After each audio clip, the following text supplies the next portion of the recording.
హరి ఓం. అందరూ నాతో పాటు 3 సార్లు ఓంకార ఉచ్చారణ చెప్పండి. ఓ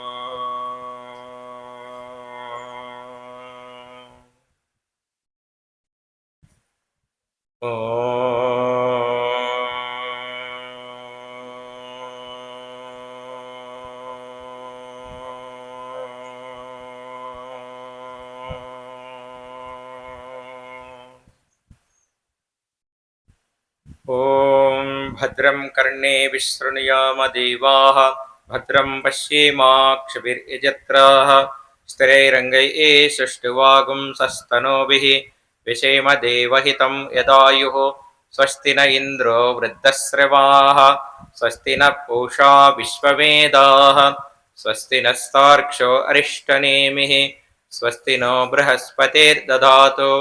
ఓం శాంతి శాంతి శాంతి. ఓం శ్రీ గణేశాయ నమః.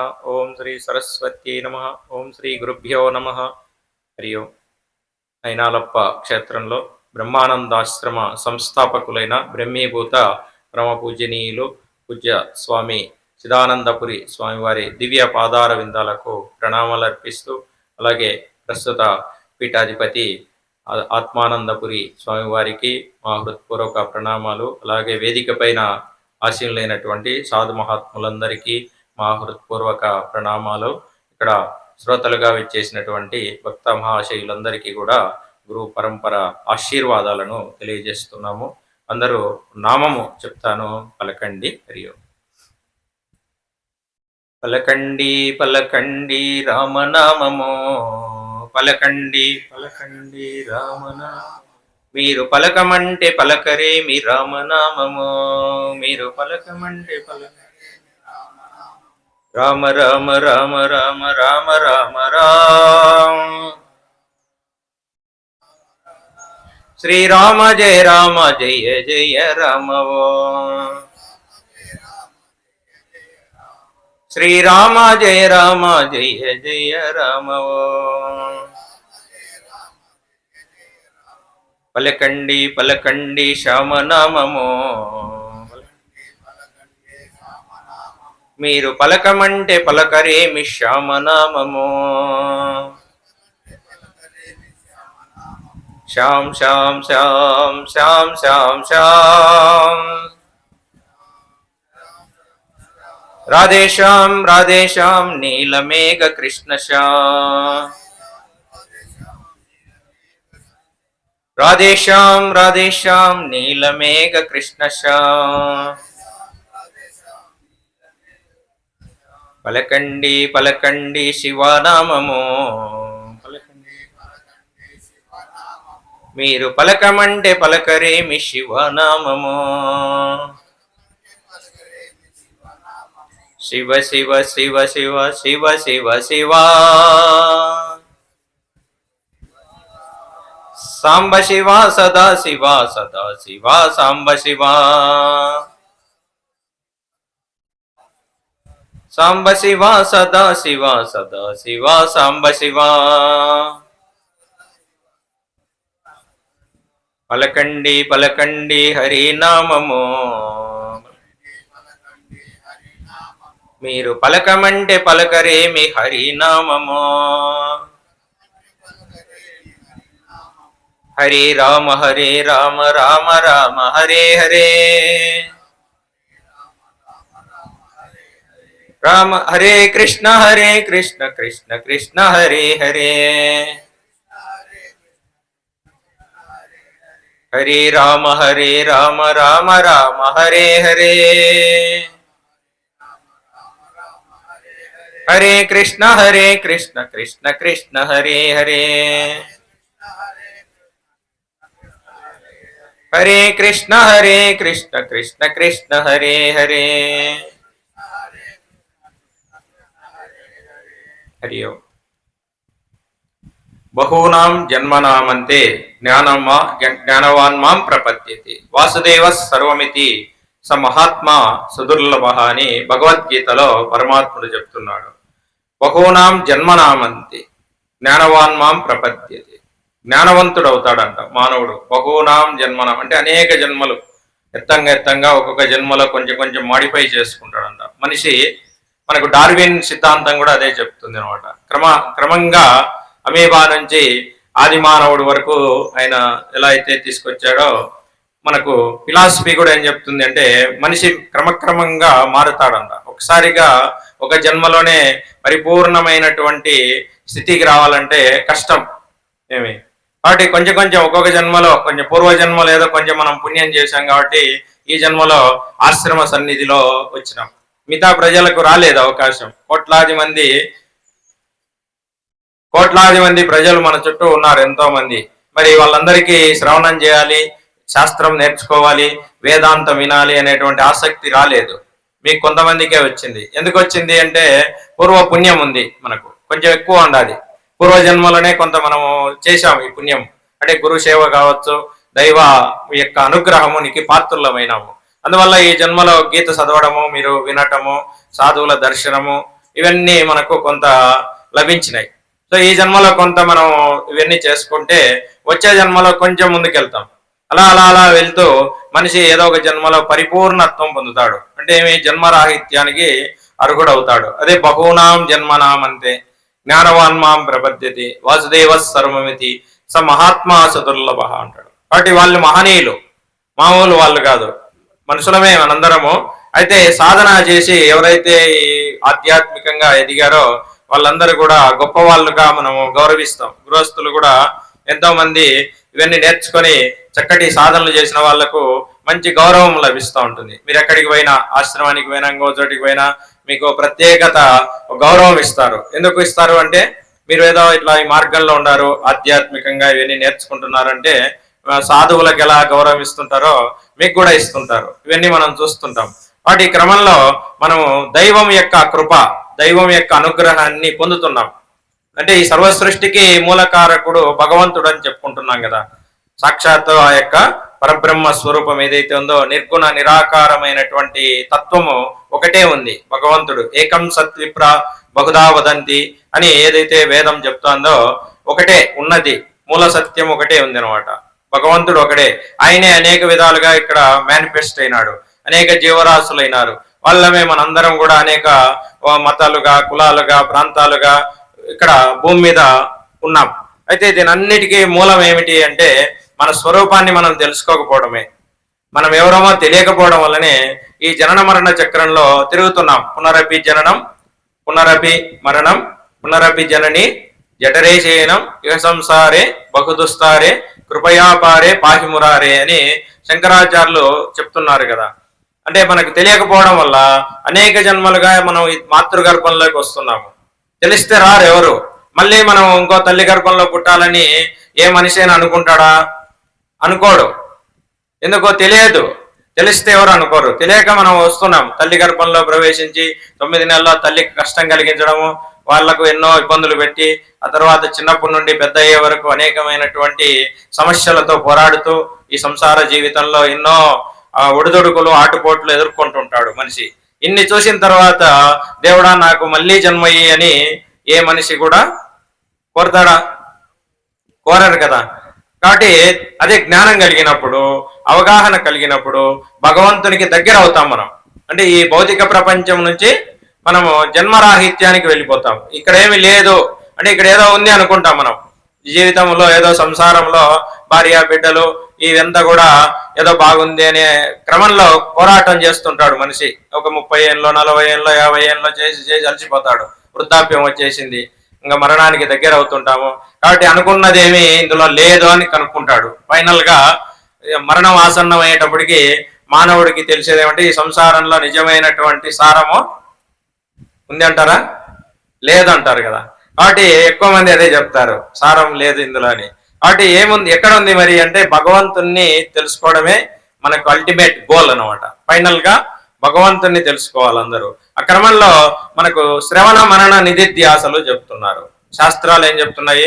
శ్రవణం చేయి చక్కగా, మననం చేయి, నిధిధ్యాస చేయి. శ్రవణం బహుకురివేత అని చెప్పింది, పునరుక్తి దోషం లేదని చెప్పింది. శ్రవణం నువ్వు ఎన్నిసార్లు విన్నా తప్పు లేదంట, విన్నదే వినొచ్చు, చెప్పిందే వాళ్ళు చెప్తుంటారు మహాత్ములు, సాధువులు, గురువులు.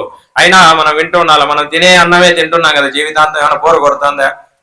పొద్దున తినేది మధ్యాహ్నం రాత్రి అనేక సంవత్సరాలుగా తింటానే ఉన్నాం, మనకేమన్నా అనిపిస్తుందా? వద్దనిపిస్తుందా? వద్దనిపించదు కదా. అలాగే శ్రవణం కూడా వినాలి అంట ఎక్కువ. మనం బాగా నేర్చుకోవాలి, భగవంతుని యొక్క అనుగ్రహం కావాలి అనుకుంటే శ్రవణాన్ని పెంచుకుంటా పొమ్మని చెప్తున్నారు పెద్దలంతా కూడా. కాబట్టి ఈ శ్రవణం అనేటువంటిది మనకు చేయడం వల్ల సద్యోముక్తి కూడా పొందినారు అనేక మంది. చరిత్రలోకి పోతే మనం భాగవతం ముఖ్యంగా శ్రవణంతోనే మోక్షం పొందినాడు ఎవరైనా? పరీక్షిత్ మహారాజు కదా. సో పరీక్షిత్ మహారాజు అనేటువంటి ఆయన గృహస్థుడే, ఆయన ఏమి రాజుగా ఉన్నాడు, పరిపాలన చేస్తున్నాడు. మరి ఆయనకు ఆ పేరు కూడా ఎలా వచ్చింది? భగవంతుని చేత రక్షించబడినాడు కాబట్టి ఆయనకు పరీక్షిత్ అని వచ్చింది అనమాట. అశ్వత్థామ బ్రహ్మాస్త్ర ప్రయోగం చేశాడు కదా, ఉత్తర గర్భంలో పెరుగుతున్నాడు ఈయన. అపాండవీయం చేయాలని శపథం చేసినారు.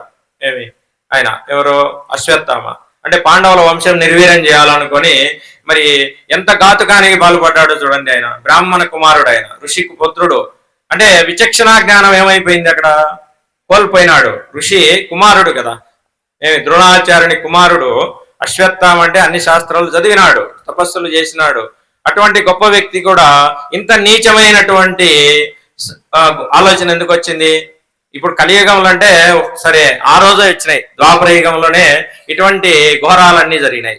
అంటే గర్భంలో పెరుగుతున్నటువంటి శిశువును చంపడానికి కూడా అతను వెనకాడలేదంటే ఇంతకంటే ఇంకా నీచమైన కార్యం ఏముంటుంది చెప్పండి. చూడండి, ఆ విధంగా శిశువులు గర్భంలో పెరిగే శిశువు పైన ప్రయోగం చేశాడు. కానీ అప్పుడు కాపాడేటువంటి ఆ భగవంతుడు ఉన్నాడు కదా, ఆయన శ్రీకృష్ణ పరమాత్ముడు తన యొక్క సుదర్శన చక్రం చేత బ్రహ్మాస్త్రాన్ని నిర్వీర్యం చేసి ఆ శిశువును కాపాడినాడు. చూడండి, భగవంతుడు అనుకుంటే ఎక్కడ ఏ క్షణంలో ఎవరిని కాపాడాలో అలా కాపాడుతాడనే నిదర్శనాలు మనకు అనేకం ఉన్నాయి చరిత్రలోకి పోతే. ఆ విధంగా పుట్టిన తర్వాత శిశువు అందరినీ అలా చూస్తున్నాడంట. తొట్టిలో పెట్టారు, ప్రసవం అయిన తర్వాత అందరి వైపు అలా చూస్తున్నాడంట. ఎవరు నన్ను కాపాడిన మహానుభావుడు అని చూస్తున్నాడంట. అందరూ వచ్చినారు ఆ బాలుడిని చూసేదానికి. కృష్ణ పరమాత్ముడు వచ్చినాడు. డెలివరీ అయినాక అందరూ పోతారు కదా చూడడానికి. అలా వెళ్ళిన వాళ్ళ కృష్ణుడు ఉన్నాడు. అలా చూస్తూ ఉన్నాడంట ఆ బాలుడు. చూస్తూ కృష్ణుడి దగ్గరికి వచ్చేటప్పటికి ఆగిపోయినాడంట. ఆ బాలుడి నేత్రము కృష్ణుడి వైపు చూసి ఆగిపోయినాడంట. అంతవరకు అట్లా చూస్తున్నాడంట. ఎవరు ఎవరు ఎవరు ఇక్కడ మహనీయుడు, ఆయన ఆగిపోయినాడు. అంటే ఆ శిశువు గుర్తించినాడు ఎవరిని? పరమాత్ముని గుర్తించినాడంట. ఓ ఈయనే కదా నన్ను కాపాడిందని. సో అంతటి జ్ఞానం ఆయనకు భయపడితే ఉంది. సో అప్పుడు ఆయనకు ఆ పేరు పెట్టారు. పరీక్షగా చూడడం వల్ల పరీక్షిత్ మహారాజ్ కాపాడడం ఒకటి, ఈయన అలాగే చూసేయడంతో పరీక్షిత్ మహారాజ్ అనే పేరుతో ఆయన 30 సంవత్సరాలు చక్కటి ధర్మ పరిపాలన చేసినాడు కలియుగంలో. మొట్టమొదటి రాజు ఎవరు అంటే ఈ కలియుగంలో ఆయనే. కృష్ణ నిర్యాణం తర్వాత పాండవులంతా ప్రస్థానం వెళ్ళిపోతారు కదా, మహాప్రస్థానం, స్వర్గారోహణం వెళ్ళిపోతారు. కట్టుబట్టలతోనే, వెనక్కి చూడకూడదు. ఇంకా ఎవరు పడిపోయినారు, ఎవరు చచ్చిపోయినారు, ఆకలి దప్పికలు ఏముండవు. అంత కఠినమైనటువంటి అది ఒక వ్రతం, అదే దీక్ష. చివరిలో అవసాన దశ వచ్చినప్పుడు భయపడలేదు వాళ్ళు. మనం వాళ్ళని చూసి ధైర్యం తెచ్చుకోవాలా. అడవి మార్గంలో మహాచక్రవర్తులు సకల భోగాలతో వాళ్ళు వెనకంటి మనసు మంది మార్పాన్ని పెట్టుకొని వెళ్ళిపోవచ్చు. వాళ్ళు అనుకుంటే ఏమి లేదు, ఎవరు ఉండకూడదు వెనకంటి. ఆ 5 మంది ద్రౌపది అమ్మవారు అలా వెళ్తూ ఉన్నారు, ప్రయాణం చేస్తున్నారు. ద్రౌపదీదేవి పడిపోయినారు, వెనక్కి చూడకూడదు. అంతే, అంత్యక్రియలు ఎట్లా ఏం ఉండదు. ఎవరెవరెవరెవరు పడిపోయినారు. ధర్మరాజు ఒకడు స్వర్గానికి వెళ్ళిపోయినట్టు ఉంది కదా, చరిత్రలో ఉంది కదా. సో అది వాళ్ళ జీవన విధానం. అంటే మనం కూడా అలా వాళ్ళని చూసి అటువంటి జీవనం ప్రిపేర్ అవ్వాలి.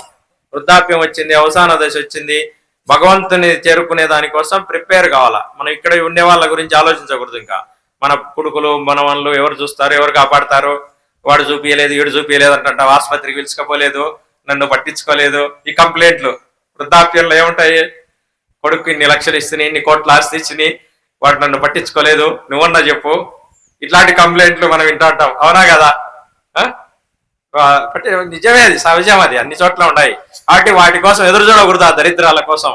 మన పని మనం చేసుకొని వెళ్ళిపోవాలంతే. వెనక్కి చూడకూడదు అంటే అదే. వెనక్కి చూడకూడదు అంటే నువ్వు ఎంత ఇచ్చినావని లెక్కేయకూడదు. ఇంకా అక్కడ అయిపోయింది, నీ పని ఇచ్చేసినావు, నీకు రుణం అడిగింది, తీరిపోయింది, అంతే. నీ పని ఏమి వెళ్ళిపోవాలంగా, ఈ శరీరం వదిలేసి. సో ఈ విధంగా వాళ్ళందరినీ కథ చదవండి మీరు. మహాభారతం చదివితే ధైర్యం వస్తుంది మనకు, మనోధైర్యం ఇస్తాయి ఇవన్నీ. భారతం, రామాయణం, భాగవతాలు చదవండి. ఏదన్నీ ఊరికే పొద్దుపోని మాటలు మాట్లాడుకున్నామనుకోండి, మైండ్ చెడిపోతుంది. ఇంకా ధైర్యం కావాలా మనకు. వృద్ధాప్యం వచ్చింది, అవసాన దశ వచ్చింది, వెళ్ళిపోవాలా ఇంకా. ఆ విధంగా దైవం యొక్క కృప వాళ్ళు ఎలా పొందారు అనేది మనకు అనేక ఇన్సిడెంట్స్ ఉన్నాయి. సో అలా పరీక్షిత్ మహారాజు చక్కగా పరిపాలన చేసినాడు.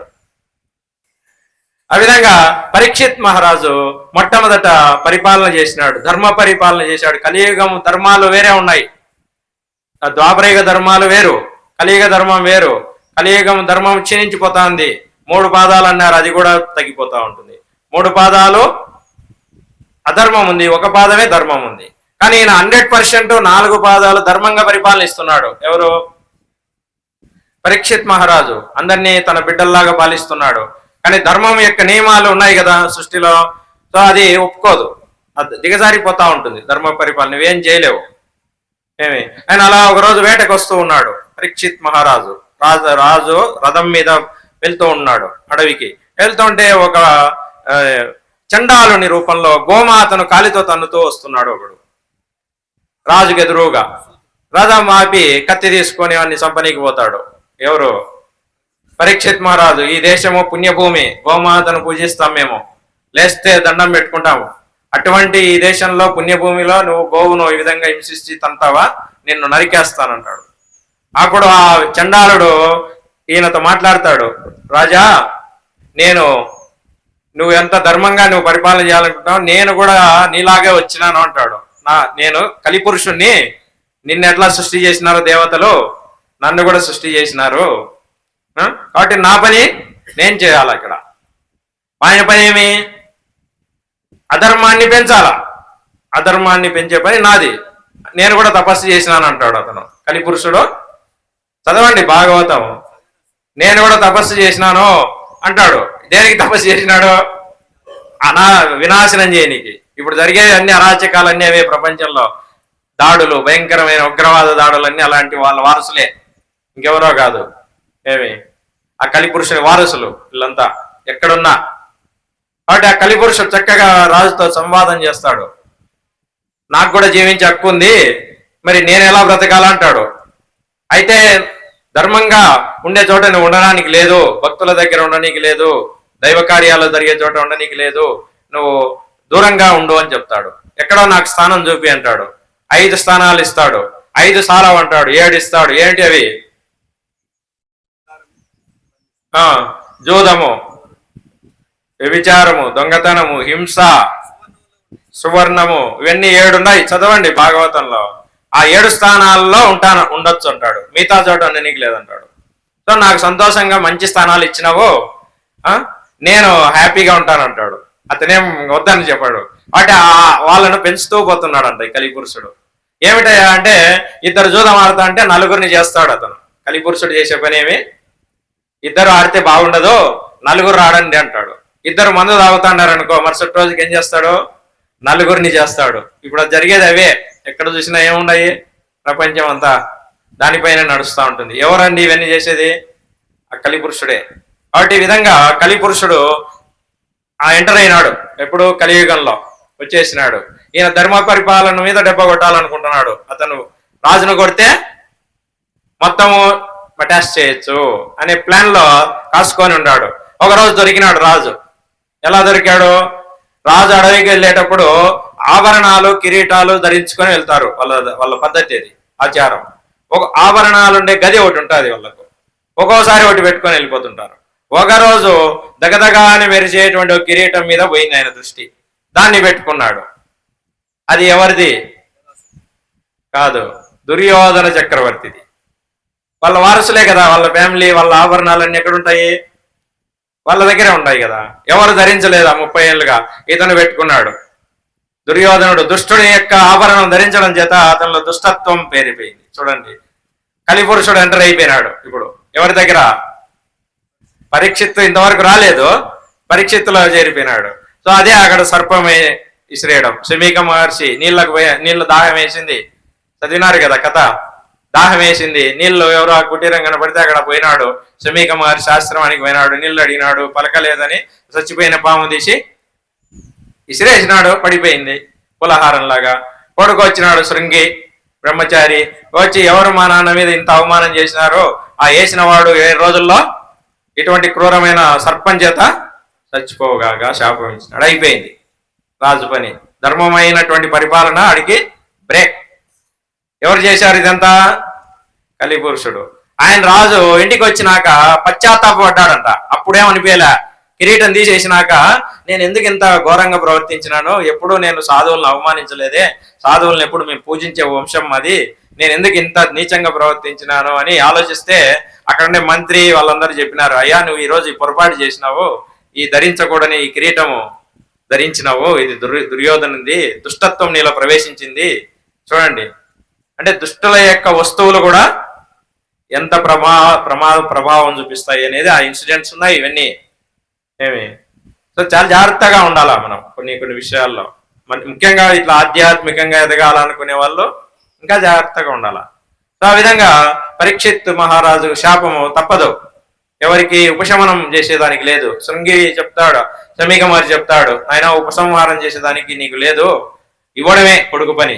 కాబట్టి రాజుకు ప్రాయోపవేశం చేయమని సలహా ఇచ్చి పంపిస్తాడు. 7 రోజులు ఉంది, ఎట్లా చేస్తాడో ఆయన, ఏదైనా భక్తి జ్ఞానం నేర్చుకొని ఆయన ప్రశాంతంగా ఉండమని సలహా ఇచ్చి పంపిస్తాడు అక్కడ ఉండే ఒక సేవకుని ద్వారా. సో అప్పుడు పరీక్షిత్ మహారాజు ప్రాయోపవేశం చేసి కొడుకు రాజ్య పట్టాభిషేకం చేసి అప్పటికప్పుడు యుద్ధ ప్రాతిపదికన ఆయన కట్టుబట్టలతో గంగా నది తీరంలో అలా వెళ్ళిపోతాడు. సో ఎవరైనా నాకు ఈ వారం రోజుల్లో మోక్షం కలిగిస్తారా అని అలా పోతూ ఉంటే సుఖ మహర్షి వచ్చినాడు అవధూత. పాలు వెతికితే ఎంత సమయం పడుతుందో అంతకంటే ఎక్కువ ఎక్కడ ఆగలే ఆయన జీవితంలో. అలా వెళ్ళిపోతుంటాడు, సంచారి పరివ్రాజకుడు ఆయన, దిగంబరి అవధూత, వ్యాస మహర్షి మానసపుత్రుడు. అటువంటి ఆ యొక్క సుఖ మహర్షి కూర్చున్నాడు ఈయన కోసం, పరీక్షిత్ కోసమే కూర్చొని వారం రోజుల్లో చెప్పినాడు అఖండంగా భాగవతం. సుఖస్థల్ అని ఉంది ఇప్పుడు అక్కడ, మీరు అక్కడ పోయినారంటే ఉత్తరప్రదేశ్ లో ఎక్కడైతే భాగవతం వినిపించాడో సుఖమహర్షి పరీక్షిత్కు ఆ ప్లేస్ లో ఆశ్రమం ఉంటుంది. ఆ చెట్టు, ఆ వటవృక్షం ఇప్పటికీ ఉంది.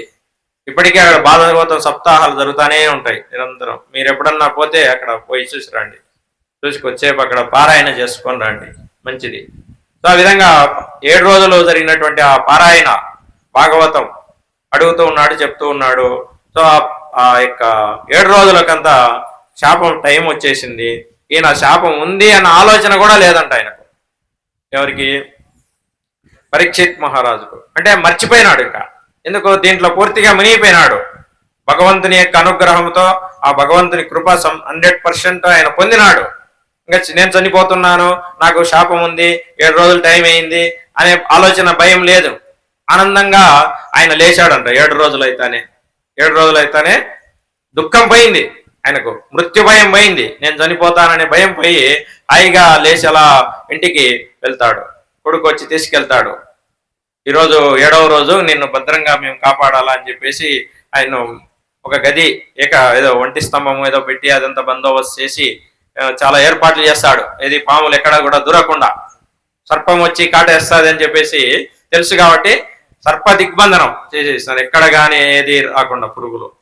దాని జరిగిన అది దైవం యొక్క నిర్ణయము. ఎవరు తప్పించుకుంటారు చెప్పండి? తప్పించుకోలేం కదా. కాబట్టి తక్షకుడు అనేటువంటి అతను నాగరాజు, ఆయనకి ఇచ్చారు ఆ పని, నువ్వు పోయి పరీక్షిత్తును కాటేయాలా, నీ డ్యూటీ అని చెప్పినారు. అతని పని ఆయన చేయాలా అంతే. అక్కడ పుణ్యపాపాలు ఏమి ఉండవు, అక్కడ అదే శాపవాక్కు అమలు చేయాలంతే. వచ్చేసినాడు, ఎక్కడా లోపలికి ప్రవేశించడానికి వీల్లేదు. అప్పుడు ఏం చేసినాడు, వాళ్ళు కూడా దేవతాంశ స్వరూపులే కదా, నాగజాతికి చెందినటువంటి దేవతలు. ఒక బ్రాహ్మణ రూపంలో వచ్చినాడు. అయ్యా రాజుకు శాప విమోచనము, శాపం అయిపోయింది, ఈరోజు మేము ఆశీర్వదించడానికి వచ్చినాము మంత్రాలు చెప్పి అని కొడుకు దగ్గర వాళ్ళు వచ్చినారు, శిష్యులు అందరూ. ఓ బ్రాహ్మణులు వచ్చినారంటే మేలే కదా, మా నాయనకు ఆశీర్వదిస్తారు అని చెప్పేసి లోనికి పంపించినారు. సో అక్కడ పోయిన తర్వాత ఆ యొక్క పండ్లు అన్ని ఇచ్చినారు రాజుకు. ఒక నిమ్మ పండు దాంట్లో ఉంది, అది రాజు అలా తీసుకున్నాడు. పరీక్షిత్ మహారాజు అలా వాసన చూసినప్పుడు ఆ దాంట్లో నుంచి ఆ సూక్ష్మ రూపంలో ఆయన ముఖం మీద కాటేయటము, స్పాట్లో ఆయన శరీరం వదిలేయటము జరిగింది. ఆయన ఏమి దుఃఖపడలేదు. శరీరాన్ని వదిలేటప్పుడు సంతోషంగా పరమాత్మని తలుసుకుంటూ అలా వదిలేసినాడు. సో అలా ఆ శాపం కంప్లీట్ అయిపోయింది. కాబట్టి శ్రవణముతోనే పరీక్షిత్ మహారాజు తన మృత్యువు నుండి అధిగమించినట్టు భాగవతం చెప్తుంది. కాబట్టి ఉత్తమ కథాశ్రవణము చేయండి.